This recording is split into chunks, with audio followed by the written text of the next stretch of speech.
Salut à tous, c'est Arnaud d'Ontomantix et aujourd'hui on se retrouve pour faire de la théorie, on va parler des jeux de données.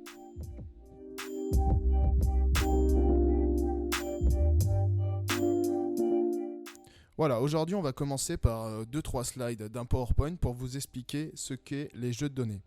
Donc si je vais dans une application Automantix, on retrouve ici un module, gérer les jeux de données.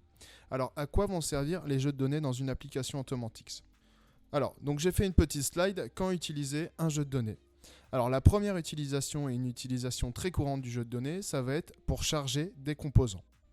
Donc ici, je vous ai fait un petit référentiel des composants qui utilisent des jeux de données. Dès lors qu'en fait vous avez un composant qui a des données multiples, vous allez devoir passer entre la base de données et le composant par un jeu de données. Donc c'est matérialisé par ce schéma. Donc on va déjà récupérer nos données via une sélection de données. On va charger un jeu de données et ensuite c'est le composant qui va interpréter le jeu de données et non pas le select SQL. Donc je vais aller créer un écran dans Automantix pour vous montrer l'ensemble des composants qui utilisent un jeu de données. Je vous l'ai mis tout à l'heure dans le diapo. Donc si je prends par exemple une liste déroulante, on va en faire qu'une. Si je prends un tableau, si je prends un agenda, le point commun entre ces trois composants, c'est donc d'avoir en clic droit modification toujours cet onglet données.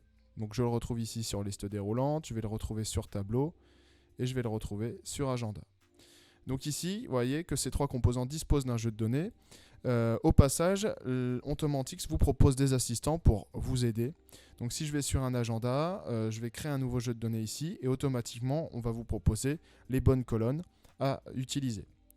On va tout cocher. Donc vos jeux de données sont centralisés dans le module jeux de données. Donc vous allez pouvoir modifier, supprimer. Donc on va également mettre un jeu de données au tableau rapide. Donc on va créer un nouveau jeu de données et on va lui mettre ID fichier. Donc juste pour matérialiser ce que je vous disais tout à l'heure, le jeu de données, c'est l'interface entre le composant et par exemple une sélection de données. Donc pour vous matérialiser ça, je vais faire une sélection de données. Hop, donc une nouvelle condition, sélection de données. Donc c'est bien ici le retour de mon SQL. Je veux l'ID fichier. Et donc on va utiliser ensuite les actions sur les jeux de données.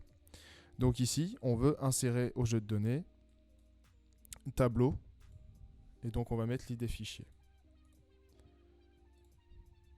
A noter que quand vous utilisez un jeu de données, il faut toujours penser à le vider juste avant, pour être sûr de ne pas avoir de doublons. Donc ici, dans le cas d'exemple, je vais faire une règle d'initialisation. Et dans ce cas-là, je vais utiliser une règle pour effacer mon jeu de données.